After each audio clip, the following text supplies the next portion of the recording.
I don't know if it's the result of 15 months of COVID restrictions. I'm not sure if it has something to do with the heat. Maybe people are just worn right out. I'm not sure. But I have never seen people as touchy as they are right now. People are just so easily offended at the moment. They just lose their minds in a heartbeat. They're just mad about everything right now. From a guy at Canadian Tire who stomped up and saw this great big long line for the till, ripped his mask off, put all his stuff down, said, "I'm not waiting in this line," stomped out the door. To some of my good friends out at the Speedway who I've never seen get upset about anything, who are just mad every time a call goes the wrong way or they have to line up differently than they thought. People are just angry. People are just on a short fuse. And people are just really easily offended right now.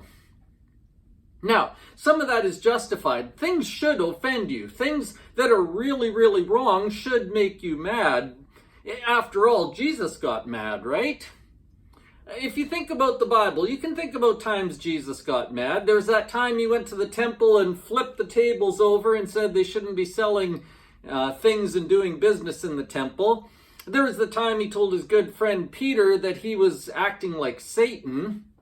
There was the time that he called the religious leaders hypocrites about 16 times in a row. I mean, Jesus did get upset. Jesus got angry once in a while. Anger is justified in certain times. But think about this too. We have a record of Jesus being angry. In the 3 years that his life is recorded, we have him being angry so few times you could probably count them on one hand and have a couple of fingers left over. Jesus didn't go around being offended by everything. Jesus didn't go around looking for reasons to be upset. Jesus didn't go around nitpicking everybody and telling them what he didn't like about them. In fact, Jesus's way of dealing with people most of the time was to forgive them, to overlook things, to love his enemies. Jesus's anger was infrequent. And actually, that's when anger's the best, right? If you're angry about everything, eventually people just stop listening to you or stop caring what you say because you're just always mad. And you're kind of like the boy who cries wolf. Eventually, people just don't listen anymore. However, if you're rarely upset about something and then you become upset, that makes a big difference. People pay attention to that because that's so unlike you. The Proverbs tells us that it is wise for us to keep ourselves in control. It is wise for us not to just run around picking fights with people. It is wise of us to be infrequently angry. So Proverbs 29 verse 11 says, a fool gives full vent to his anger, but a wise man keeps himself under control.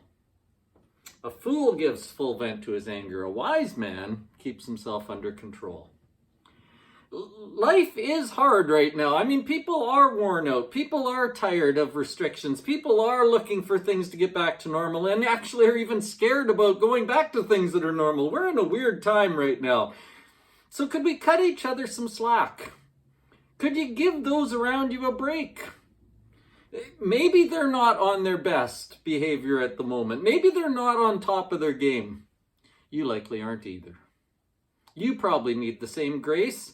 You don't want everybody nitpicking you. Infrequent anger is a blessing that we could give to one another because we probably need some of that right now. Grace might be your best gift. A wise man keeps himself under control.